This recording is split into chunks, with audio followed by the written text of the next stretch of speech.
Oh, I didn't see you there. Aren't you just gorgeous? Why did I winked. I don't know. I don't know why I winked. Okay, bye.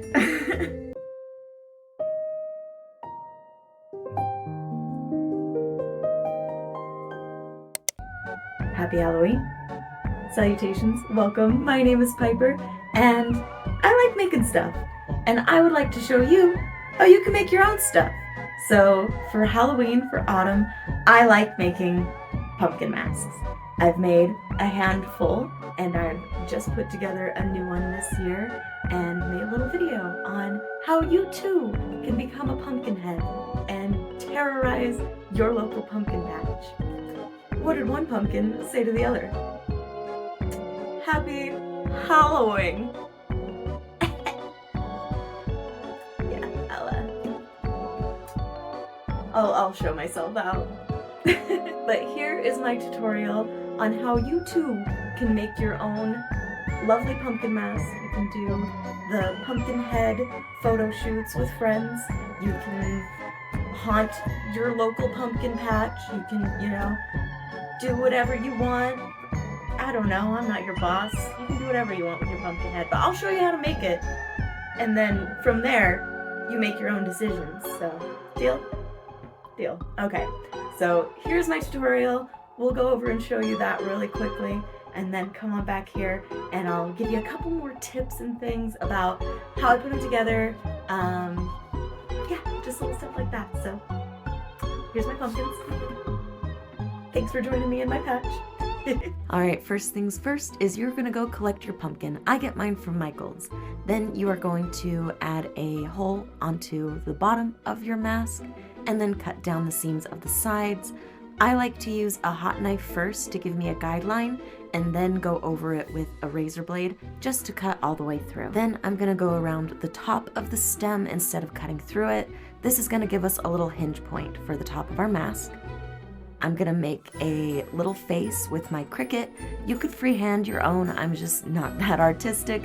So I like to put the eyes right on this little guideline on the mask. It makes it really easy. I like to cut through the back first and then cut through the front, trying not to press my hot knife in too deep as it can burn the outside. I use my other mask to just kind of align the face and place that how I want it. Go around with that little design, first cutting through the front and then again cutting through the back, not pushing all the way down as the base of the hot knife can burn the top of your pumpkin. I then use a Dremel to just kind of sand out the edges, make sure there's no harsh points or any burn marks left over. I'm gonna take rare earth mineral magnets. I picked these up from Harbor Freight, and I'm gonna mark the positive side, put them in my pumpkin, and then use paint to be able to mark the opposite side.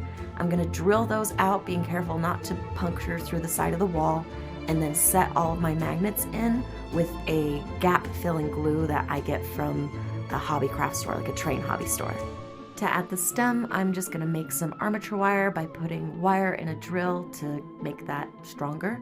Add some tin foil over the top and then paper mache that.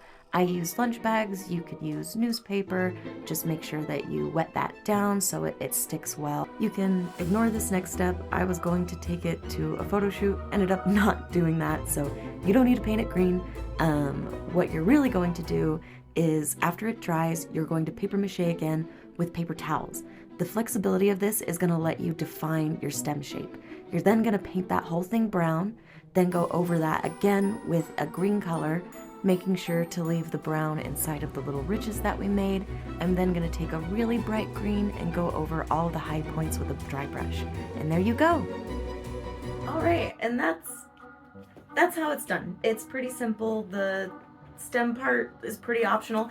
I like it. It gives me like something to hold on to. Don't like swing it around or anything. Like it's, paper mache. It's not gonna hold on to a lot, but it's nice to be able to lift it. This one doesn't have it, and it's a little ungainly. I have to like hold it from the bottom all the time. So like, it gives you a handle mostly, but I like how it looks. I think it looks really good. Couple things with putting them on that makes it a little bit easier. is I like to, so here's a couple tips on how I like to put it on, and a couple things that you can do to make it just fit a little bit better. You can cut this hole bigger for your neck. I cut around the top of the stem, right? So what I like to do when I put it on is basically like align it on that stem piece first, and then go over my head, and then it just snaps together. So that's all you really need to do, is just place them together. The magnets should click right together. They're pretty strong, so I can, like, you know, bobble it around a lot and she's not gonna go anywhere. So I like that.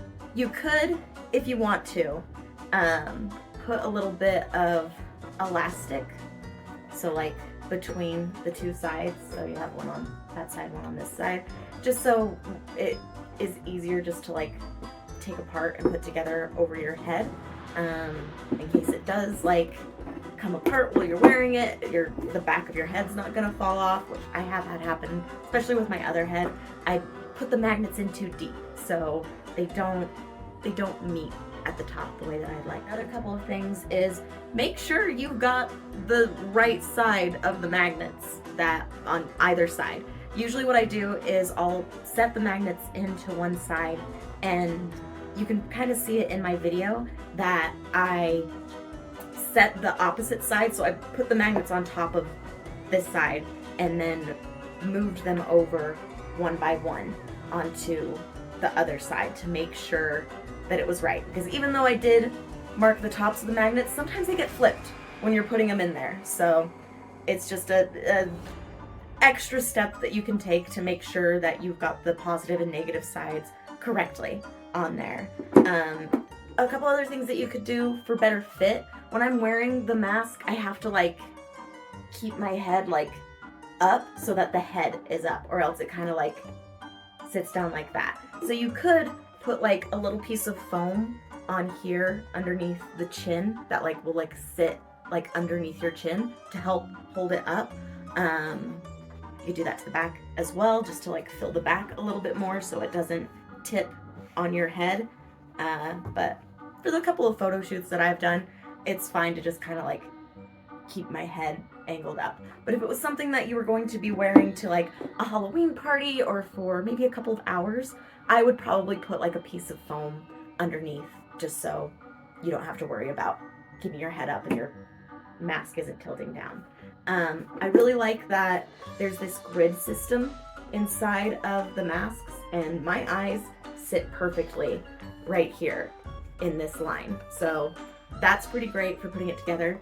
There is a flat side and a round side to this pumpkin. I like to carve it on the flatter side, leave this side for the back of my head. Go back together. I do like that. It does just like snap, you know, snap. It's pretty satisfying. So yeah, those are my pumpkin heads.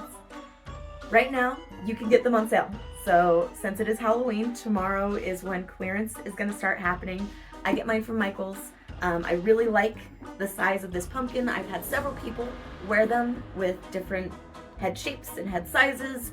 They seem to like them. Unless you've got a really thick neck, then you probably want this to be a little more open. But other than that, they fit most people's heads. I would keep your hair on the top of your head, because if you have like a ponytail or something, it's gonna just like press against the back and it might pop the back off. But if you just put your hair on the top of your head in a bun, you have plenty of room at the top there for your hair to sit. So yeah, I really like making these. I will probably make another one next year. My plan is to have an army of pumpkin heads one day. So hopefully you can join my army and we can all have amazing pumpkin heads. So thank you for checking out what I've got going on here.